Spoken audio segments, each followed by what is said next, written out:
बोले श्री प्रेमानंद जी महाराज की, बोले श्री शंकरानंद जी महाराज की, बोले श्री शिवानंद जी महाराज की, तपोभूमि रविधाम की। આજે રામપુર હોતો જ નથી, તમારે નહીં હોતો, મારે નહીં હોતો, અને મને ખરેખર ઈચ્છા નથી થતી આજે આવતા નહીં. આ ગુરુ મહારાજની શોખીનથી મેં કે ભોન રહેવું, કઈ ને કઈ કહેવું નથી, જેમ થાય એમ થવા દો. પણ કોણ જાણે તમારી આ પાઘડી જોવું તમને જોઉં ને એટલે જયારે મને આમ મનમાં થઈ જાય કે સાચી વાત તો કહી દઈએ, પછી આપણે ન માને તો એમની ઈચ્છા ફેલાઈ રહી છે એ વાતનું મને ઘણું દુઃખ છે.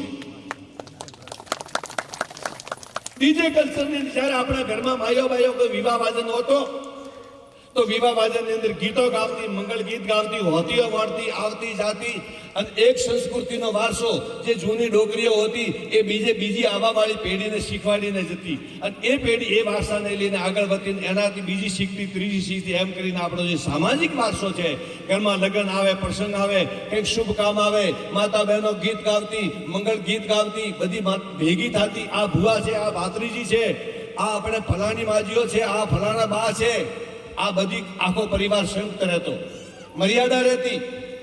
સાસ સસરા બેઠા હોતા તો એની એક મર્યાદા હોતી, એ કઈ અત્યાચાર નહીં કહેવાતો, એક મર્યાદા નામની પણ વસ્તુ હોય છે, મર્યાદા હતી.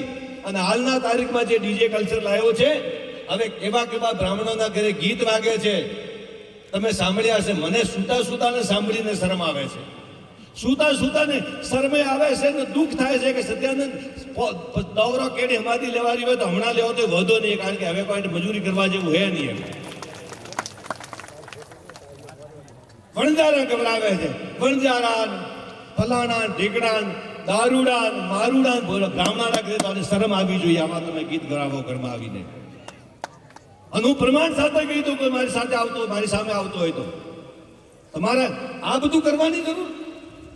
તમારા ઘરમાં સસરા હોય, તમારા ઘરમાં સાસ હોય, તમારા ઘરમાં બધા મોટા મોટા વડીલો બેઠા હોય, અને બધી કુંવારી છોકરીઓ ભાઈ હાવરામાં બોલાવીને બધી ભેગો પાવભાજી બનાવીને, મુંબઈમાં પાવભાજી બનાવે, ચોપાટી કલ્ચર તમે બનાવી દીધું છે. મુંબઈમાં જે ચોપાટી કલ્ચર છે ને એ ધીમે ધીમે સમાજમાં ચોપાટી કલ્ચર આવે છે.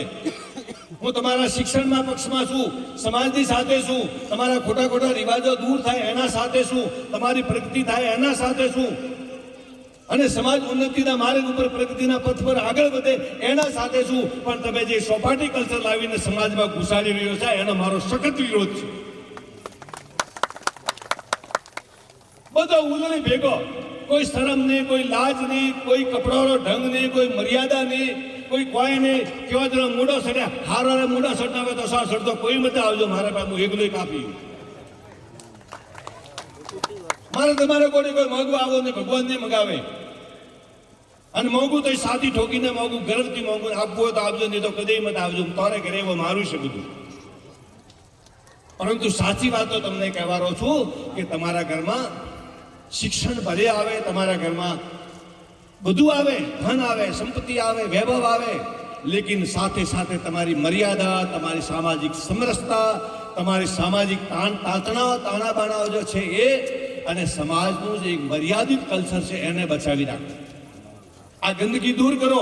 એક બાજુ તો ડોકરા મુવા વણોરે કે પછી 50,000 નો ખર્ચો થતો, તો મારા બેટા આખો સમાજ મહાભારત ધર્મક્ષેત્રે કુરુક્ષેત્ર થયો હોય, આજ 25 વર્ષથી લડાઈ રહ્યો.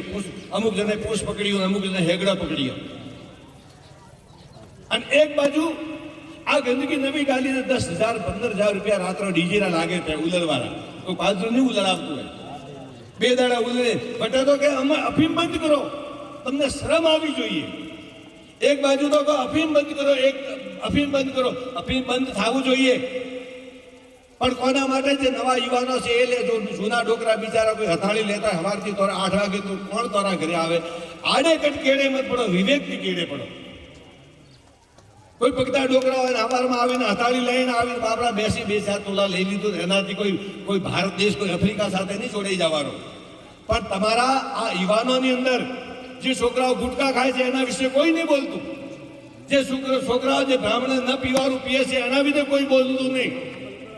ન કર્મ કરવાનું, કર્મ કરે એના વિશે કોઈ નહીં. એ બિચારો સીધા સાધો ડોકરા પાઘડી વાળો, એને ખબર હે કે કઈ આપત્તિ વિપત્તિ એમની પાસે કઈ હે નહીં, એમની કોઈ પાવર હે નહીં, એટલે બધો આંકડામાં મદદ કેમ બધા હાથ ખાલી, એવી રીતના બધા હાથ ખાલી.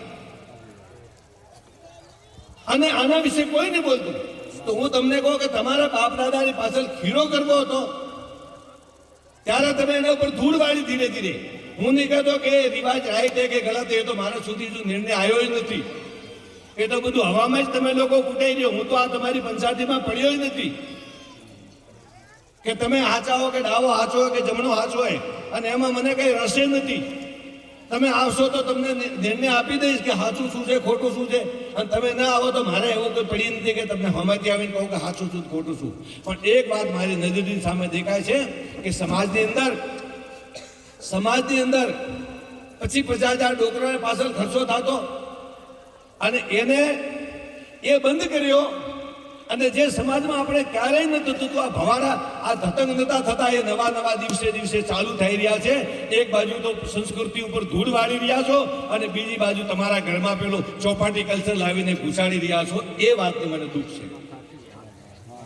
લાગશે હું કોઈ રાજનેતા નથી કે તમને મીઠા મીઠા ભાષણ આપી દઉં અને તમને સપના બતાવું. તમને સપના નહીં બતાવું. તમારે જે સપનામાં જે તમે ઊંઘમાં છો, એ ઊંઘને તોડીને હકીકતમાં શું થવાનું છે આવનારા સમયમાં, એ બાબતમાં તમને સચેત કરવા માંગુ છું. તમે ડોકરાઓની સમાજની મર્યાદા જો ન જાળવી રાખી અને ખોટા કલ્ચર તમારા ઘરમાં જો ઘુસાડી રાખ્યા, તો આવા વાળા સમયમાં યાદ રાખજો કે આજથી 20 વર્ષ બાદમાં હું તો કદાચ હોઉં કે ન હોઉં, પણ તમારા છોકરાઓ જો તમારા હાથમાં જો રહી જાય તો તમે મને કહેજો. કોઈ સંસ્કાર હશે બહુ ઊંડા તો વાત અલગ છે, બાકી 95% છોકરાઓ તમારા હાથમાં મને મરજી આવે જેમ કરે, મન ભાવે જેમ કરે, મન ભાવે જેમ કરે. હમણાંનો એક કિસ્સો કહું તમને. એક મારા સેવક છે, ભગત છે, મને ટાઈમ નથી, મારે મોડું થાય છે. એમનો છોકરો એન્જિનિયર બન્યો. આ એક જગ્યાએ મારી વાત તમે સમજો. એમનો છોકરો એન્જિનિયર બન્યો. એન્જિનિયર બનીને એક ભણેલી ગણેલી છોકરી સાથે લગ્ન કર્યા. ભણેલી ગણેલી છોકરી સાથે લગ્ન કર્યા અને મોટો સારો પરિવારે મળ્યા. અને પછી જ્યારે પેલી વહુ કહે કે એના ઘરે નાનું છે ઘર એનું, અને જૂના બાથરૂમો છે, એટલે હું આવું ને સાસરે તો મારે બાથરૂમ નવું જોઈએ. આ સત્ય ઘટના કહું. એટલે પેલે બિચારે ઉછીના ઉધાર લઈ કે આ ભણેલી ગણેલી હાઈફાઈ ઘરની છોકરી છે. સામે વાળો પેલો છોકરી વાળો થોડો પૈસા વાળો હતો, છોકરા વાળો ઓછા પૈસા વાળો હતો. એટલે છોકરીએ ડિમાન્ડ કરી કે મારે ઘરમાં છે ને બાથરૂમ વીઆઈપી જોઈએ. તો પેલો બિચારો પડ્યો એટલે ઘરની ઉપર જેમ તેમ કરીને માળ ખેંચ્યો, અને માળ ખેંચીને એમાં માર્બલ બેસાડ્યું, ટાઇલ બેસાડીને નવી બાથરૂમ બેસાડી.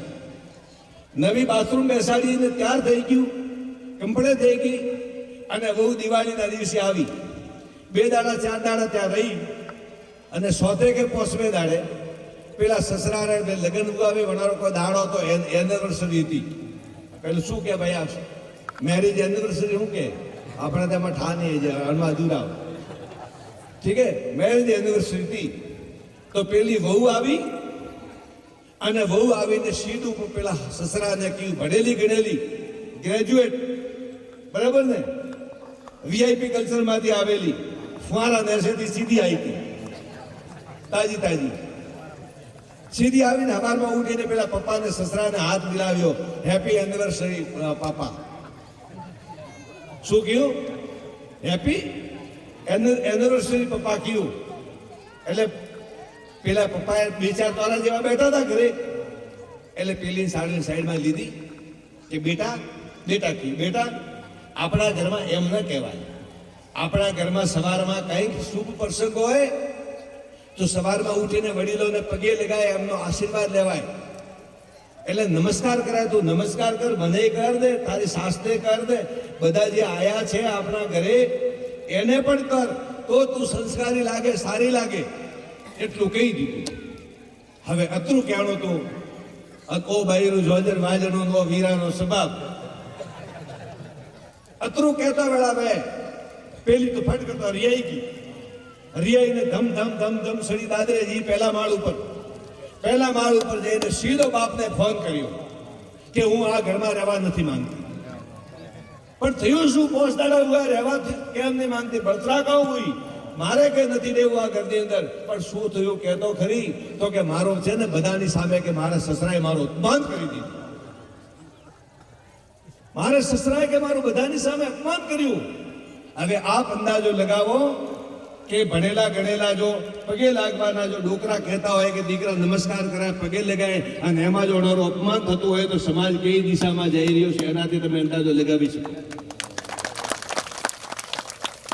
અને 15 દાડા પહેલા ફોન કર્યો, મેં કીધું ક્યાં છે મળવા આવતો? હવે બાજી આજ ફાઇનલ ઉપર આવું છું. મેં શેના મેચ તો કોઈ હે નહીં, બસ કે આજે જાઉં છું વિવાઈભાઈ એટલે છૂટા છેડા કરીને ફાઇનલ કરીને ઘરે આવો છો. લાવીને ઘરે આવીને પૂરું કીધું, પૂરું કર્યું. 5 દાડા આવી બાપડે બંકોરા રૂપિયા ઉછીના લીધા, બેંકમાંથી લોન લીધી, તોરા મોરા લીધા. પહેલો માળ ખોસ્યો, પહેલો માળ ખોસીને ઘરે બાથરૂમ બનાવ્યો, ફુવારા લગાવ્યા. અને પેલી પાવભાજી કલ્ચરમાંથી આવી હતી, કોલેજમાંથી અમદાવાદ બાજુથી. એટલે આવીને કરીને રમણ ભમણ કરીને 5 દાડા પેલા માથે દેવો પેલો બાપડો મજૂરી કરી મરી ગયો. બંકોરા પૈસા દેતો તો ઉછીના માંગતો ફરે રહ્યો. અને છોકરો ઉભો એમરો એમ આનું બાગ ઉવેલીએ કી અને પારે મૂડીથી ભાઈ બાથરૂમમાં ગાલી અને મંદકોરા ઉછીના લાવે એટલે ફુવારામાં ગાલીને વાર્તા હોય પૂરી. તો તમે આવનારા સમયની અંદર તમારા છોકરા જે કોલેજમાં ભણે છે, મિક્સ કલ્ચરમાં ભણે છે, એના ઉપર જો તમે નાથ ન રાખી, એમના ઉપર જો તમે વોચ ન રાખી, છોકરું ક્યાં ઉઠે ક્યાં બેઠે શું કરે શું નહીં કરતું, તો આવા વાળા છોકરા હમણાં તમે તેડીને હેરતા હેરતા ઘોડીઓ લાવી બજારમાંથી ઓનલાઈન અને એમને મોટા કરો, છાતીએ વળગાડીને. પણ હું તમને ખાતરી આપું છું કે તમારી જો ઓલાદ તમારા હાથમાં રહી જાય તો તમે કેમ કરવા તૈયાર થઈ જાવ? નહીં રે, કોઈ કારણથી નહીં રે. કારણ કે તમને જન્મ તો દીધો છે પણ મોટા કરવાનો તરીકો જ નથી. મોટા કરવા છોકરાને દુઃખી કરવા નહીં માંગતા. કોઈ મા બાપ છોકરાને દુઃખી કરવા નહીં માંગતા. હું તમને એક વાત કહું છું, અહીંયા જે બેઠા હશે 100% તો નહીં પણ 90% માણસો આજે જે સંપન્ન છે, જે સુખી છે, જેમની પાસે સારું મકાન છે, સારું ઘર છે અને જેની પાસે સારી ગાડી છે અને એ સમાજમાં આજે જેનું નામ છે, એવા છોકરા દુઃખના દાડા ખાઈને તોમણીની ઘે ખાઈ ગઈને મોટા વીન બાપડા મજૂરી કરીને આગળ વધ્યા. બાકી કોઈ ભણેલો ગણેલો એટીટ્યુડ બાપડા હાથમાં કરી 50,000 દીધા હોય તો મને કોરો તમે. જે દુઃખના દાડા જેને જીવનમાં શરૂઆતમાં બેઠ્યા છે એ માણસ સુખી છે. અને તમે તેડીને હાલરીઓ હલરાવીને હારી કોલેજોમાં ભણાવીને પોકેટ મની આપીને કોઈ ક્યાંય વિદેશમાં મેળવો છે, ક્યારે મોટી ઊંચી કોલેજમાં ભણાવવાનો છે, બધાને ડોક્ટર કલેક્ટર તે બધાને હારે ડોક્ટર કલેક્ટર જોઈએ. કલેક્ટર તો આખા ભારતમાં 500 હોય, તમે આવો ભલે 5 કરોડ કદે કલેક્ટર બને, ધૂળ બને કલેક્ટર. એટલે છોકરાઓને કેવી રીતના ઉછેરવા એની માટે પછી આપણે એક અલગ શિબિર રાખશું અને ક્યાંથી શરૂઆત કરવી ક્યાં એન્ડ કરવો એના માટે વળી ક્યારેક ટાઈમ લઈને હું આવું. આજનો સમય અલગ છે, પ્રસંગ અલગ છે. એટલે હવે મારી વાણીને હું વિરામ આપું છું.